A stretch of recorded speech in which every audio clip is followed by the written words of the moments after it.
Bismillahir Rahmanir Rahim. Nahmaduhu wa nusalli ala rasulihil kareem. So now in the second last form of in the khatima, different ways of expressing things. It's called Uslubul Hakim. The two types of Uslubul Hakim, we discuss each one individually, inshallah. The Uslubul Hakim, meaning literally means the style of a wise person, of a clever person. But it's called Uslubul Hakim. What does it mean? هو التلقي المخاطب بغير ما يترقبه number one أو الترقب السائل بغير ما يطلبه تنبيها على أنه الأولى بالقصد. Hakim means to respond. تلقي, to respond to the addressee بغير ما يترقبه بغير ما يترقبه in a way which he was not expecting. ترقب, to expect. You know, raqib is a guard because he's expecting, looking out. So ترقب, to expect. So you respond to somebody in a way he was not expecting. That's one way, because there's two ways of doing Uslub Hakim. Okay? So one is you respond to the addressee in a way which he was not expecting. Or number two, you answer a question in a way which the person was not asking, but in what you seem to be more important. Okay? I'll explain as we go along, inshallah. Say that again. You answer a question in a way.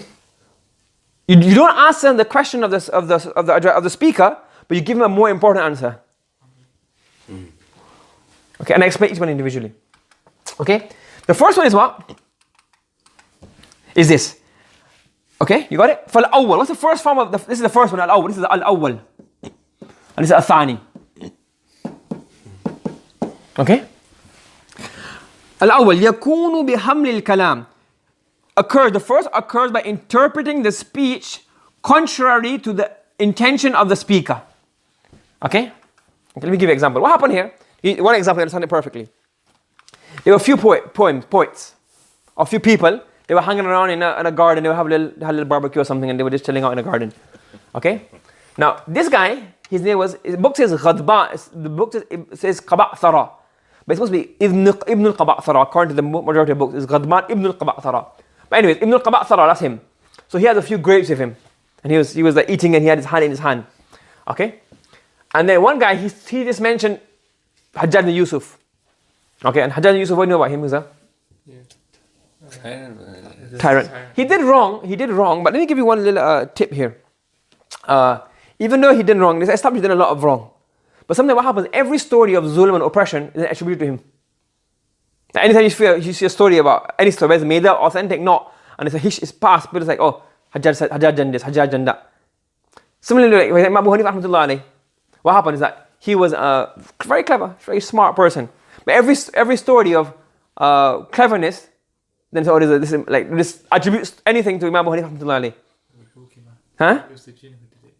Yeah, he's the person, like any story that comes about cleverness, Imam Abu Hanifah story. You get what I'm trying to say? Any story about wisdom and Abu Ali radiallahu anhu, he said this. So it's it gets attributed. Like for example, somebody may say something stupid. So somebody very common in the world, very known in the world, who says stupid things. Oh, he said this. You get what I'm saying? This is his joke. Like for example, you have stories about in Indian folklore, Afghan folklore. You have Mullah Nasiruddin or Mullah Do Piazza. It doesn't really matter who they are or whatever. But any story of some like stupid Maulvi, they attribute that he said this. Okay, obviously you have to remember historically with Afghan and the modernization and the all that kind of stuff. But anyways, any story say, oh, this is a story of Mullah Nasiruddin and Mullah Do Piazza. So even Hajjaj, even though he did do wrong, I actually bought a book, it's called Al-Hajjaj Muftara Alayh. That many things have been attributed to him, which is not, he did do wrong, and he did commit certain things, he killed Abdullah ibn Jubayr, etc. But it's not Abdullah, it's Sayyid ibn Jubayr, rahimahullah ta'ala. But everything attributed to him is not still true, even though he has done many wrongs. Okay? So it doesn't give us another leeway to then just, for everything you're going to say anything about him now. You get what I'm trying to say? Anyways, so somebody mentioned Hajjaj in the conversation. So what did he say? قَطَعَ اللَّهُ أُنُقَهُ. May Allah cut his neck off. وَسَقَانِي مِن دَمِهِ. May Allah Saqani, give me to drink from his blood. Right? Then in that gather you had a what? A snitcher. Probably thought a snitcher. So he went to snitch. Okay? Yeah, so he snitched on him. Now look, Ibn al-Qaba'thara, what did he say? He said, قَطَعَ اللَّهُ أُنُقَهُ وَسَقَانِي مِن دَمِهِ. So when he went to Hajjaj said, did you say this? He said, yes. But I meant, قَطَعَ اللَّهُ unuqahu wa saqani min damihi. Malaka is unuq. Malaka is neck off. And may Allah feed me from his blood, meaning the blood of these. Blood is a liquid, the juice of it. The juice of I meant the grapes. I meant the inab. I didn't mean you. He was talking about this, I was talking about that. Okay? Then the conversation went on further. So Hajjaj said, لَأَحْمِلَنَّكَ عَلَى الْأَدْهَمِ. Now adham is like black. So something dark. Adham, something dark. So adham in those times, I mean, if you look at modern dictionary, it doesn't have this meaning. But in those times, something dark with what? Chains. So I will lift you on chains. Dark chains. But adham, again, because it's an adjective, it's not a noun, is it? Adham is an adjective. Okay? So an adjective with a mawsuf mahzuf. So you can reinterpret that mawsuf. So what did he say? He said, مثل الأمير يحمل على الأدهم والأشهب. Ashhab means what? Adham. When you say Adham and Ashhab, these are types of horses. A black horse. He meant black, heavy, dark chains. Because Adham just means black. But here, when you say Ashhab, Ashhab is mostly for horses. And Adham is also used for horse. He says, that's very kind of you, sir. Mithl Amir, like the Amir. Again, using ghaib instead of using Zahir instead of Zamir. It must be what? Mithluka, isn't it really? Yeah. But use the Ismu Zahir instead of the Zamir. So Mithluka, but out of respect, or out of, maybe not respect, but maybe I got no choice but to show my Jihuzur to you because, well, if I don't do it, then I get in trouble. So Mithlul Amin, yes, very kind of you, sir. People like you is who will give me a ride on black and grey horses. So he said, Aratul Hadida. So I'm not talking about horses, I'm talking about Hadid. Now Hadid can be an adjective and it can be a noun. Hadid in the noun is what? Iron. You're like, iron. Something solid, iron. Like this. And it can also mean Hadid as well. فَبَصَرُكَ الْيَوْمَ Hadid, sharp, fast. So he said, لَأَنْ يَكُونَ حَدِيدًا خَيْرٌ مِنْ أَنْ يَكُونَ بَلِيدًا. If the horse is very fast and sharp and clever, it is better than being a stupid horse or a dumb horse or a very resilient horse. So what Hajjaj was saying, he reinterpreted it on his own meaning. And this example is got in the book. Okay? So what he's saying. كَقَوْلِ الْقَبَعْثَرَةِ, or the more books I've got is Ibn al-Qaba'thara. His name is Ghadban. Ghadban Ibn al-Qaba'thara lil-Hajjaj. Like Qaba'thara Ibn al-Hajjaj saying. What did he say? He said this to him. But what's the hal? وَقَدْ تَوَعَّدَهُ بِقَوْلِهِ لَأَحْمِلَنَّكَ عَلَى الْأَدْهَمِ. After waqad, and the hal was, after Hajjaj had warned him or threatened him by saying, I will lift you onto chains, meaning I will imprison you and chain you up. So what did Qaba'thara say? مثل الأمير يحمل على الأدهم والأشهب. Someone like you will give me black and grey horses. فقال الحجاج, Hajjaj said to him, أردت الحديد. What did I intend? Hadid, which means he meant metal. And فقال قبعثرة لأن يكون حديدا خير من أن يكون بليدا. That the horse is hadid and sharp and fast is better that it's not fast and sharp.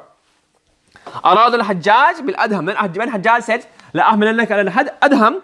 Hajjaj meant qaid, chains. وبالحديد Hajjaj meant here, hadid, he meant what? Al-ma'din, meaning a material, a specific material, meaning وحملها القبعثرة. Qaba'thara interpreted as what? Even though he wasn't dumb, he knew what he was saying. He interpreted Adam as faras and he interpreted Adham as faras, al-Adham, and hadid he interpreted as what? Which is not balid and not dumb or not sharp. Do you understand?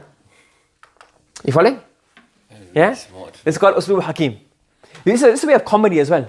Yeah. People in comedy, like the guy says something and then you reinterpret it. Okay? Give a few examples. Like for example, what was somebody would say, for example, let's say you come to my house and I'm your host. So after you're going away, say, Bol Shuli Maaf, whatever things I have said, sorry, I couldn't fulfill your rights. So in Arabic, we say, Arju al-afwa min qusuri. So qusur means what? My shortcomings. Like qasr, you shorten the speech. So Arju al-afwa min qusuri, I ask for, you're going away. I didn't entertain you as I should have entertained you. So Arju al-afwa min qusuri. And then what's qusur also mean? Palaces. So you can say, so now in Arabic you can say, قصورك عالية شامخة. Don't need to worry, your palaces are very high and lofty. So he means qusur as in what? My shortcoming. You can then, the guest, or the host, the guest out of respect will say, no, mashallah, your qusur were very high and lofty. So he can mean he has my shortcomings, and he can mean he has palaces. So that your house is a palace for me. So again, it's uslub al-hakim. Next example, one is a poem. One person was speaking to another person, same guess. So he said, you know what, in قال ثقلتك ثقلت إذا أتيت مرارا. ثقل والثقل heavy. I have burdened you when I have said I've come to you, so I come to you all the time and I have burdened you and I'm really sorry. قال قلت ثقلت كاهلي بالأيادي. He said, yes, you have burdened me by blessing me with your presence. You have burdened me, yes. But when he said ثقلتك, he means I have inconvenienced you. Yes. And he goes, yes, you have burdened me, but you have burdened my shoulders with ayadi. Ayadi is yadun. Remember, ayadi, hands, meaning, and ayadi means what? Favors and bounty and blessings. So you have burdened my shoulders, not by me hosting you, but by your favors or by coming to me. He said, tawwaltu, no, I stayed long. He said, naam. Tawwaltu, I have longed. I have stayed long. And another word of one meaning of tawul can be from tool, to be long. Another meaning of tool can also be from tawul, meaning to do a good, have ability, strength. So he says, naam, awlayta tawulan, you have given lots of favors upon me. So he's reinterpreting his speech. Qala abramtu, I have burdened again. So yes, you have really burdened me with the ropes of love. So again, do you understand? It's basically witty. It's witty. But this form of witty is what? You use it's not this witty, it's witty in a particular way. That you take a person's exact word or his speech and his loves, and you use that to then fit what you want to say. Okay? You follow it as the first type of uslub al-hakim. Yeah? You got it? Wordplay in English, I think. It's a wordplay, but again, it's a more particular type of wordplay. Okay? Subhanallah bihamdi subhanaka Allahumma wa bihamdika wa nashhadu an la ilaha illa anta wa nastaghfiruka wa natubu ilayk.